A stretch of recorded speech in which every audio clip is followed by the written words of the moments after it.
Welcome to Sex in Toronto City, a podcast where we explore the modern dating world and offer advice to help you find love and make meaningful connections out there. As a single mom, immigrant, and divorcee, I know firsthand how challenging the dating scene can be. But despite the heartbreaks and pain I have experienced, I'm determined to find love again. Join me and my guests as we share our experiences and offer insights and tips to help you navigate in the dating world. Whether you are a seasoned pro or a complete newcomer, I am here to help you find love and make connections. I am your host, Beatrice Vieira, and I can't wait to have you along for the journey. Thanks for being here. Hey guys, today on the show, I have for you a special guest.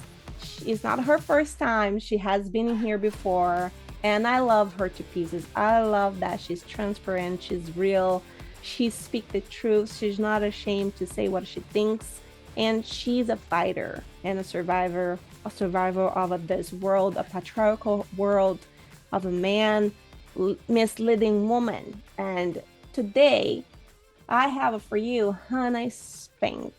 Welcome to Sex in Toronto City, Hannah. Thank you. Thank you for having me. I had so much fun the first time, and I'm so excited to have this conversation. Hannah, today the episode is going to shake a lot of heads out there, and I hope it does. Me too. Today on the show, we're going to develop the truth about sex work. And, it's not every day that a woman wake up and she says, oh my gosh, yes, I'm going to be selling my body and I'm going to have, no, we don't want that. It's not every day a woman's going to just wake up and say, yeah, I'm going to do that. And I want to pause you on that if I can, because I hear that from so many people. And so my personal experience was 7.5 years in that industry and a few years out of it now. And so I have a hefty amount of experience there, and I've heard that from so many people, this stigma, this belief that it's like only something women do out of this like crazy sense of desperation. Like they're getting beaten at home and they have to find a way out, like this damsel in distress type of image that comes to people's minds, to think like, who would ever do that? Either someone that's being forced into it or someone that feels like they don't have another option, and for me, that was absolutely not the case. I remember being 12 years old, pissing my dad off, saying, I can't wait to be 18 so I can be a stripper. I can't wait to blah, blah, blah. And like, I didn't think of prostitution at that age, obviously, but those two things are very hard to separate once you're in that world. And so for me, it really was a personal choice. Like I decided one day, and as soon as I fucking could, as soon as legally I could, so everybody's gonna be listening to this. They're gonna be like, okay, what Hannah is talking about? Hannah, are you saying that you wake up one day and you said, I'm gonna be stripping? Is that what you're saying? That's exactly what I'm saying. Wow. Yep. Wow. Yep. Wow. Yep. So you just wake up and say, okay, I'm gonna be dancing, gonna get those money. But where this feeling came from for you to kind of like wanted to do that? Yeah. So at the time, and I really want to emphasize at the time, because this is absolutely not how I see it now. But at the time, even as a young teenager, like 12, 13, 14, I had this idea, this opinion that like, that was empowerment, that was a way that I could like, literally, this is so ridiculous. I believed that if I was in that role, I was the one like taking advantage of these men, because I was the one saying, this is how much it costs. This is what you're allowed to do to me. This is blah, blah, blah. I was the one setting the tone. But in reality, the only reason that a woman ever in a million fucking years would think that is because of the seeds that are planted from day one, that we come out the womb with a vagina. You're like labeled into this category now, that it's allowed, and not even allowed, but promoted for you to sell yourself in that way. You drive down the freeway, you don't see, unless you're in fucking Vegas, you don't see men naked on billboards. You see women everywhere. everywhere you go, there's a strip club. Everywhere you go, there's some billboard with some sexy chick with lingerie selling alcohol or selling something, because that is what we're taught in this society, that you are empowered. You are the it woman if you're the one that the guy wants to buy. Wow. Wow. It's true because and I wanted to say too, if you do see a guy in a post or something or on Instagram, whatever, we have what I do, and I'm sure our listeners, some of them also do say, "Oh, he's gay. He's so hot and so sexy. He's gay. Otherwise, he's not gonna be doing that." Uh-huh. Right? Right. Yeah.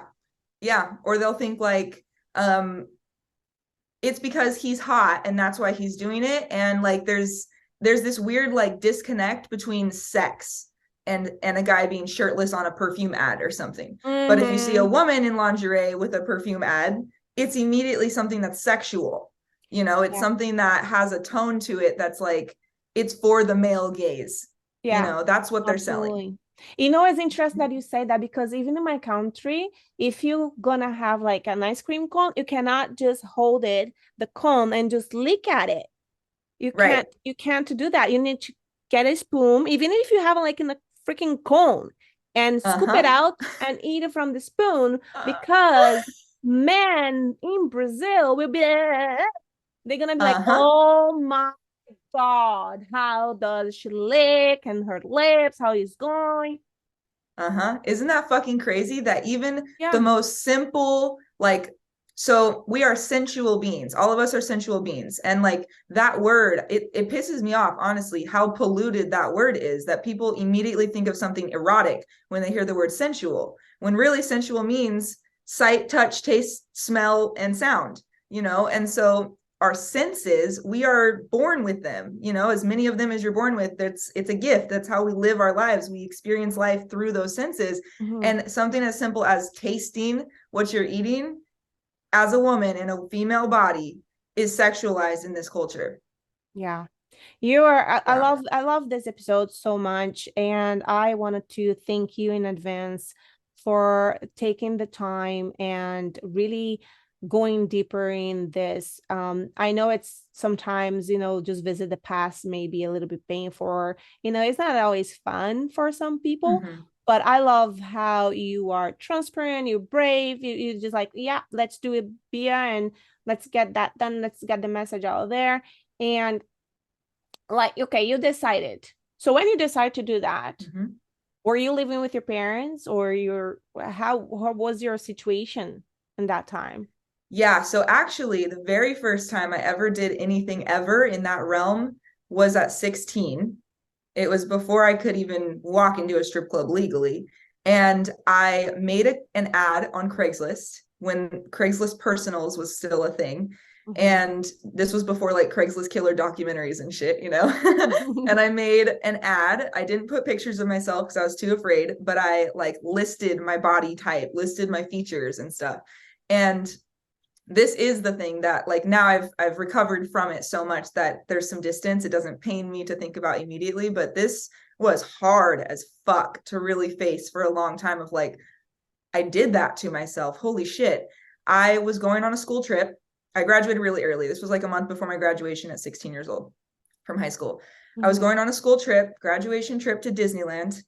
I didn't have any money. My mom was super broke. I was living with her, in a major fight with my dad all the time, didn't want to hurt my ego and ask him for help. And so I made this ad on Craigslist, and I was looking to exchange some sort of sexual service for money so that I could go on a choir fucking school trip. Wow. I met some random dude. I posted the ad at like 2:00 in the morning. Immediately, just so many dick pics, messages, so much stuff, 30, 40 in the first like half an hour. I found one that was like, looked tolerable, you know, I guess. I don't know how I gauged that at 16. I met him. This is so fucking wild. I met him in an orchard at 4:00 in the morning, got into his vehicle and had sex with him. Wow. At that time. So you're not virgin at that point? No, I was not a virgin at that point. No. So I didn't lose my virginity that way, which fucking thank God. But still, you know, that's a whole different story. I had been very sexual at that point, very promiscuous, because I had this idea that like, if I led with that, men would want me, you know, because like I said in the beginning, like culturally, that's what we're taught. And so I had sex with him for $100. And I thought that I was rich at 16. I went to Disneyland. I did all my shit. Meanwhile, having nightmares every single night for probably 2, 3, 4 months of this guy's face, of just the whole experience. It was so much more traumatic at the time than I ever realized. It took me probably 8 years to really realize it. And then didn't do anything again until I was 17, had a fake ID. And I knew that if you did house stripping, like where you go to bachelor parties and stuff, that they didn't need a social security card. They only needed the ID. And so I jumped into that, did that a few times. Extreme boundaries crossed in those types of settings. And I was just justifying it because I would make $500, $600, $700 in a few hours at night. I thought I was having fun, quote unquote, because I could party with this group of people in like a fucking trap house type of place. And I feel also maybe that justified. For a young girl like you or many younger girls there, because I feel this episode is so crucial and so important, Hannah, for so many of the young listener, because when I go on my Anchor and I see what my audiences are, I have a lot of like 20 something years old listening to these episodes. And some people or some of girls sometimes that I hang with a bunch of people, they like, oh yeah, I'm gonna have a sugar daddy, I'm gonna tell him that how much it is and this is what I'm gonna be. What do you think, Bia? Right? So I love that you're sharing that, because okay, let's just continue with the fact that you think you're having fun, and you're experience also the man wanting you, men being attracted to you, men giving you attention, positive attention, right? Can you like elaborate on that part too? Like, how did you felt about that? The few times I did that when I was 17, before I could get into the strip club, I was so torn because I had a boyfriend at the time that I was lying to about it. And so I was so guilt-ridden and had all this, and literally, this is the funny part, my motivation for doing it was to make enough money so that I could buy this boyfriend all the Christmas presents that I wanted to buy him. And so the motivation was just so skewed. And then fast forward a couple years out of that relationship, when I was 19, I started at an actual club, and I worked at a club and mini clubs for about 3 years. And so in that environment, the men, no matter who they are, the best looking guys and the worst looking guys, doesn't matter their age, that's where they come in, and it's like they unzip their worldly personality and they just fucking let loose all their wildest dreams, all their wildest shit that they would say and think to people that like you would not be able to say in real life. That comes out in the strip club. And so men just expressing their desires, men talking about how, oh, this part of your body is so amazing, this is so amazing, this is so amazing. Like, while half of the time it's very cringy, it's like, like, fuck, like I barely could stand hearing that. On the other hand, it's like, it strokes the ego. And it's like, oh, you like my ass? Oh, you think I look good on stage? And so there's this weird balance that allowed me to stay that long, of like tolerating the part that was really intolerable in exchange for the part that made me feel good for 2 seconds at a time and put money in my hand. And do you think now have this experience, do you think a man, so what I'm thinking is that men are not truthful when they are in the real world, like they are not what they want to be in a real relationship? Absolutely. And so that was when I first started my relationship coaching business a few years ago. The very first like audience that I worked with specifically was 40-year-old men, 40 and up, who were divorced, who wanted to get it right and realized like they didn't have time on their side anymore to fuck around.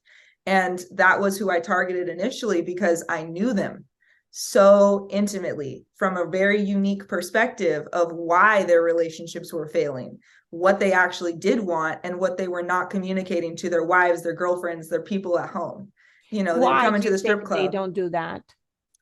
I think a lot of shame. I do. Like, in their defense, I think a lot of shame that they want XYZ from their wife, and they don't even ask for it half the time because they just assume it's going to be shut down. They just assume it's going to be a no. And then I think that circles back to us as women, how we grow up with so much sexual shame built into how we develop. And Mhm. so it's like, so many women that I work with now as adults, they're disconnected from that part of themselves. And then their man at home, not emotionally connecting with them, shuts them down even more sexually. Then he feels shut down sexually. And it's just this very negative feedback loop that goes on and on and on and on. And then they take a left turn and they go to the strip club, or they find somebody on Backpages or Craigslist or whatever website, trying to get these physical needs met. But what I learned doing it for years, because I transitioned out of the strip club into straight up sugar daddies, escorting, prostitution for years. What I learned is that the physical need is the desire initially, but truly that's not why they keep coming back. That's the surface level of it. But what they're really paying for is my affection, my intimacy that I'm faking for the hour, but they're experiencing it as real. And that is what they're missing in their lives. Do you ever fell in love with one of your sugar daddies, or like? Absolutely not. No way. There was one guy, he was really hot. He was like mid-30s. He was a surgeon. He had this whole life. Everything was great. And there was a little tiny bit, maybe for like a couple weeks, where I thought that it was going to be this like Pretty Woman situation. He was going to like save me, take me out of the game kind of a thing. And I was going to just automatically become like wifey or something. But truly, he was very depressed. He had a lot of success externally, but he didn't have a family. He didn't have a wife. He didn't have kids. And so he felt like he had failed in life. A lot of cultural pressure and stuff for him from his parents.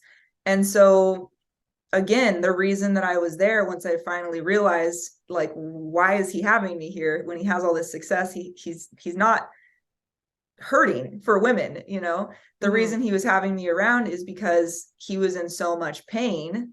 And that's what I'm speaking to again and again and again, like the disconnect between men and women in relationships when it comes to the actual intimacy that holds them together. It's the foundation for the sexual intimacy, and we just don't know how to do it. I think you touched on a good point, because the patriarchal and the feminism now, it has been a truly nightmare for a lot of people.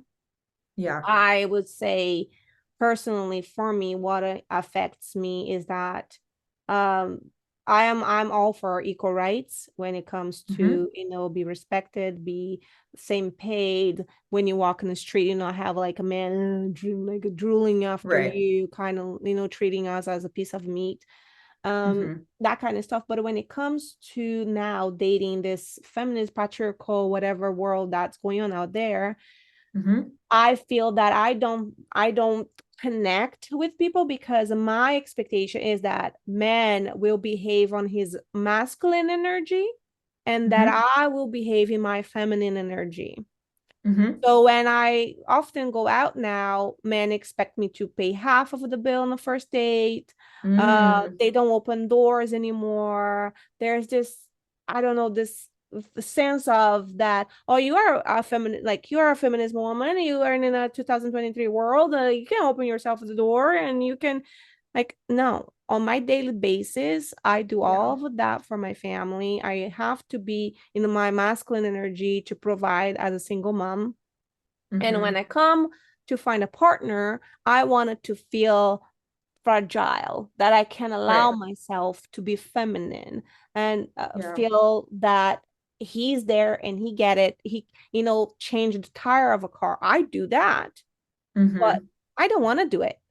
Am I forced to it? I'm forced to it. Change the other day I was fighting with my car because I had to put the windshield water, whatever, The wipers. yeah. And I was like, oh my God,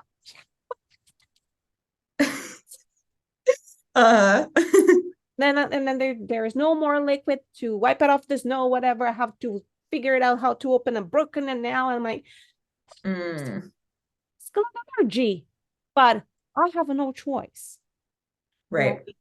And which gets me to ask you the next question, because you saying that men and women do not know how to do this anymore. Do you think like feminism is also hurting the fact that men and women are not connecting, and we are becoming more overpowering, like we are looking more masculine than feminine?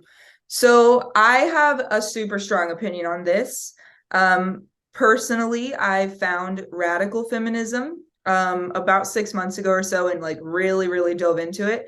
And I didn't even know that there were different like subjects or sections of feminism, but there are, just like politics in general. It's a political belief, there's versions of it that you fit in, you choose, and so there's 4 different specific like quadrants of feminism, but the 2 main ones are like leftist feminism. This is the mainstream bullshit you see on Instagram. This is like the suicide girls movement. I don't know if you've heard of that, but it's these women who are like promoting sex work as empowerment. It's your body. You can do what you want, as if it's like a service that you can just provide for somebody without being completely intimately vulnerable and a part of it. It's like, it's not a service. Your waitress having a shitty attitude at fucking Denny's, that's a service. You can't show up to a sugar daddy's house and get fucked and paid with a shitty attitude. That's not a service. It's a performance. It's a full-blown, a vulnerable interaction. You're expected to smile. You're expected to smell a certain way. You're expected to look a certain way. Are you black? Are you white? Do you have blonde hair? Do you have fake tits? None of that is considered when you go get your oil changed or when you order your burger. Those are services. And so this leftist feminist group that promotes feminism on the most surface level, in my opinion, that says shit like that is the problem, I think, a lot of the times, because it paints this picture that they're supporting women and empowering women to, in my opinion, just really behave to like fall in line with the patriarchal standards, but it's like distorted as women's empowerment. And what I've found in radical feminism, which is very different, it's quite the opposite. And it's much more about analyzing and picking apart all of these things in our society and then having the discussions about it, versus like just creating shareable memes on Instagram that now if I'm a dude, I can click share. Oh yeah, it's your body. You can choose to be a sex worker. You go, Sarah. And then I'm like, now I'm a man and now I'm a feminist. And so we should be on the same level and we should split the bill. But really all of it is rooted in patriarchal conditioning, and it's not true women's support at all. I agree with you. And I think that's a huge issue on the dating world nowadays. Let's back into the part where this experience of you going to, the sex industry, how did it affect that on your emotional relationship with men? Yeah, so it was very difficult. And I had 3 relationships back to back, not back to back, but close together. One was 2 months, next one was 2 months, and then the next one was 3 years.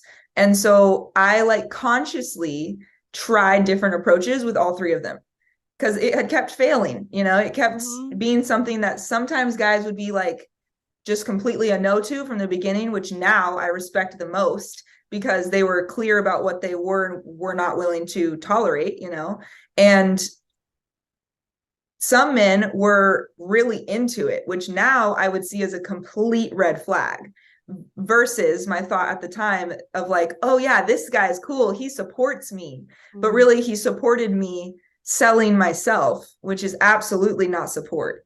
And so like it was this fantasy. It was like a version of being like a trophy wife, but in a more fantasized, fetishized, weird way. And so now I see that as a red flag. If your dude supports you being a fucking stripper or being a whatever, like that's a red flag. That's going to piss some people off maybe, but that's the truth. And so the first dude, I approached it with like, hey, this is what I do. And at this time I was working at the strip club and seeing dudes on the side, having sex with men for money on the side. So I said, hey, this is what I do, full transparency. I am willing to change it for you if you accept me. And that, as you can imagine, failed very quickly because I felt repressed. I felt like he was controlling me. Obviously, he didn't want me to keep doing it. And I like tried to abide. And then it would be like me wanting to lie about things. And it was just very toxic, very fast. Next one, I thought, okay, I'm going to try this differently. So I said, hey, full transparency, this is everything that I do, and I am not willing to change it at all. You can stay or you can go. And that actually worked for a while. And I felt super great in that relationship. Because you're in power. Right. Because I was like able to do what I wanted to do. Still in the delusion that what I was doing was empowerment. But at some point, 2 months in, he got to a point where he was really starting to fall in love with me. And it was hurting him to be in that dynamic where he knew that I was texting him, hey, babe, what'd you eat for lunch? On my way to go have sex with somebody else. And so it was very mentally and emotionally draining for him, which was mentally, emotionally draining for me. And eventually it was a breakup. Mm-hmm. On the last one, the third one, I decided I'm just not going to say anything until it comes up. And it was probably 6 weeks, a month and a half, maybe almost two months in before it came up. We were watching something on TV and there was something on Netflix that had like a prostitution type of title. And my heart started pounding. And I remember thinking like, fuck, I know I have to tell him now. And it was like my sign. And I pointed it out and he was like, I don't want to watch that. And I was like, why? Do you have a problem with that? And like opened the door and told on myself. He was 100% not accepting. It was like a 2-week little break. We didn't talk. And then he came back around and decided he wanted to have a relationship with me, even if that's what the situation was. And that continued on for 3 years. That was the hardest thing to maintain. The sexual intimacy, the emotional intimacy, the connection, the trust, all of it. Even though I was completely transparent, nothing was being hidden, nothing was being lied about. And, there was respect with it to the best of my ability. I wasn't like, oh, I just did this with this guy. Like it wasn't in his face. It was very much open. And he was never okay with it. And so what I can see now, after so much healing, and this is the type of work I help people do, that he was not able, because of his own trauma, his own shit, to set that boundary in the beginning, which he needed to do. And I was not able to leave because of his problem with it, because on the deepest level, I felt unworthy, which is the thing that had me in that industry to begin with. And his lack of approval of me was validation to that. It was validation that I didn't even know consciously was happening, but it was allowing me to be validated in my story that you're right, I am not good enough. No one's ever going to accept me for who I am, because I really thought who I was, quote unquote, was this woman that was so empowered that wanted to do what I wanted to do with my body. All coming from the root source of unworthiness taught by the patriarchal culture that it's okay for me to sell pieces of myself in exchange for money. Mm-hmm. Wow. I am like blowing my mind because, I don't know what's going on now, but when I tell guys that I do a podcast that talk about sex, and some of them just a match. Mm-hmm. Some of them are curious and want to listen to the podcast. Some of them go see my Instagram and see all the things that I post, and how I am like advocated for no BS on dating, no dick pictures, no this, no that, and be more authentic, be more truthful, and then they just like stop talking to me. Some of them just tell me like, you know what, you being a podcast host that talk about relationship, sexuality, and all of that kind of stuff is not for me. I don't want to be related to that. But I put myself on your shoes, and you go up in the face of the guy and say, this is what I do, this is what it is, blah, blah, blah. And but your courage is what strikes me the most. Mm, It's your thank you. standing up for yourself, even though it's Mm-hmm. hurting, even though it's not what you probably desire for you in that moment. Mm-hmm. Knowing now the woman that you are, it was completely wrong for you to do to yourself, to your body. Mm-hmm. Um, so I'm very thankful for you to be transparent like that, and to Mm-hmm. open up in a very transparent way. Now, I wanted to ask you, did it happen like after that? Did you find love? Were Mm-hmm. you able to connect and find love? Because I don't Yes. know the answer, but our listen. Yes. So you mean specifically after removing myself from the industry? Yes. Yes. So yes, actually, I'm in a relationship currently. It's maybe a month or two away from the 2 year mark. So we've been going strong since then. And it was something that I was very open about from the very beginning, about like, this is what I've done, this is my past, this is my history. And when we first met, I was no longer in the industry, but I was in the middle of like a complete fucking rebuilding of myself, because I had been for almost a decade like so over identified with my body is my value, my sexuality is my value. And so like I could charge a dude $500 for an hour of my time for him to have access to my most intimate spaces, but charging somebody $500 for a month of my like heart and soul to help them through their whatever they were going through, which now I charge much more than that. But when I would charge that, it was impossible for me to like do that. And so I started to see that disconnect of like, wow, I have to literally like, I have to first of all face how unworthy I do feel after all of these years in this way of life.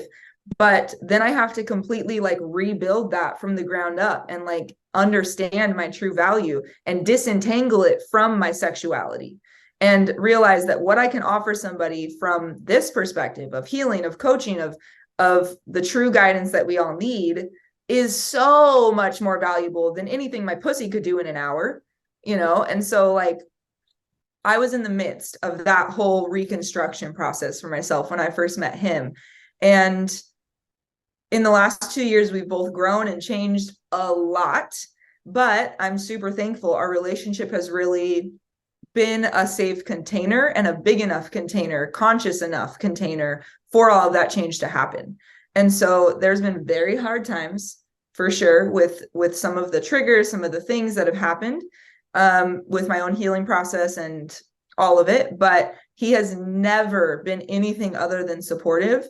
And as I've dove more and more and more into like the real digging in the dirt of like, what is all of this shit? Why is this the way it is? What fuels this? As a just in the culture, he fully supports that as well, and me speaking out on it and sharing my story. And like what you said about the men being like, oh, I don't want to be affiliated with that, with the sex Mm-hmm. conversation. Yeah. He is the first person to promote me. If I'm saying anything about sex online, about my own story, about what I'm teaching, he's sharing it on his own Instagram, you know? And so I feel really, really grateful to have that level of transparent support from him. Yeah, I think like everybody's seeking for that partner in crime, let's say. Yeah. And Yep. that person that just embrace you and understand that, whatever you've done on your past is not a represent actually who you wanted to be now, or that Right. we all go through shit in life, and we have a healing process, and we have a cautious of, okay, I did that because this, and now I don't want that anymore. That doesn't belong to me. I need to do healing. I need to, do therapy or go through coaching, whatever it is. So much judgment there is in the world, and not empathetic people enough. The fact Mm-hmm. to understand, stop and ask yourself, why did this Mm-hmm. person did that? And then try to understand who she was or who he was at that point, and Yeah. ask the proper questions, and not coming pointed out, oh, you do If you do that, okay, you shit now, bye. You know, Right. Mm-hmm. I feel like going online, especially, and I feel that you could agree with me, on the dating apps, we have tendency to just judge people. You start to talk to them, and sometimes you don't even see the person, you don't know the past, you don't know nothing. Mm-hmm. Just a little thing, and you just shut people out, and you might be losing a really good person.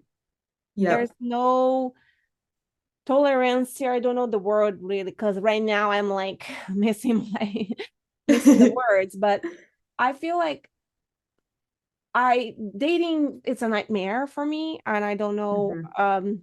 for you if it was a nightmare as well before. Mm-hmm.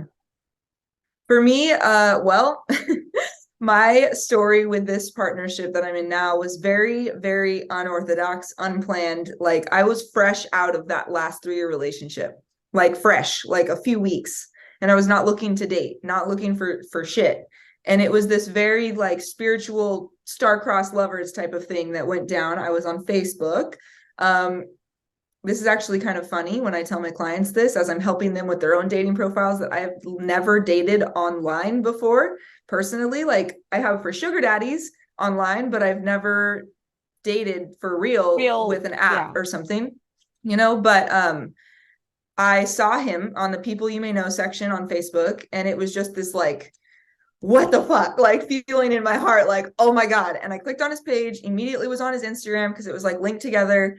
And like, I don't even know, my everything was going like a mile a minute. And then I sent him a voice note. I reached out to him first. And I was Really? like, hey, I don't know why I'm sending you this. I feel like I'm supposed to. And it was like awkward. And like, I just had to, like, my body couldn't stop itself, kind of a thing. Like, it was very much a soulmate sort of a pull. And then, everything just went from there, like 100 miles an hour. We never slowed down, never missed a beat from that day, literally. And there was no reason why he should have been on my phone. He was in New York. He lives in New York, or is from New York. I'm from California, literally opposite sides of the country. Don't have a single mutual friend online. And he just was there. And so it was like the Facebook angels had this orchestration thing Wow. for me. I And so love that. it was a very like mystical type of a thing. But my personal, like professional opinion on the whole dating scene currently, especially for people who are like over 35, 40, who Mhm. grew up in a time when dating was much more real, much more like you learned how to date by meeting people, Yeah. and then deciding if you like them, and not swiping because you're bored. And I Mhm. think that the sphere of things right now, just really more and more and more every single year, it crowds out the space that is actually needed for intimacy to build, for an interest to even be there, because there's so much distraction. The pictures, what's your hobbies? Like, that's not something that you would lead with when you meet someone in real life 30 years ago, but now Mhm. it is. And so I think it's just a real distortion of how humans are meant to connect. And I think it really robs a lot of people of that natural intimacy building. And like you said, it really does shut people down prematurely, I think. Connections that could Wow. be good Yeah. that just don't get the chance. Well, wow. I have so much more questions for you, Hannah, and I feel we're gonna need to do a part two, to Let's unfold do it. this entire story. Perfect. Being talking about this. I do want to do a part two because I feel like there's so much more to go to, Uh-huh. that I didn't went there yet, and let's do that. Let's stop here for all your listeners. And I will bring Hannah back to do number two on this subject because there's a lot to unfold. So that's it for now, guys. It will happen on number two for our conclusion of the story. Well, so far we know that Hannah has been part of a huge patriarchal herding where men objectify and sexualize women and promote that, and is still on nowadays with all the video clips, marketings, everything that's going on the you see a beer commercial you see the girl in the bikini in the beach playing, and then she pop up the beer, and then, you know, so there's a lot going on still. Hannah, I wanted to thank you so much, of course, for being here and sharing your personal, deepest life experience on the sex industry.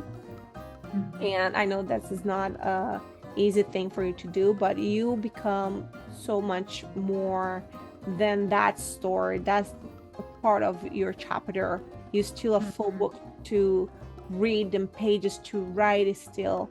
And I love you, girl. I love you. I just love you. I love you too. Thank you so much for having me. I can't wait to come back.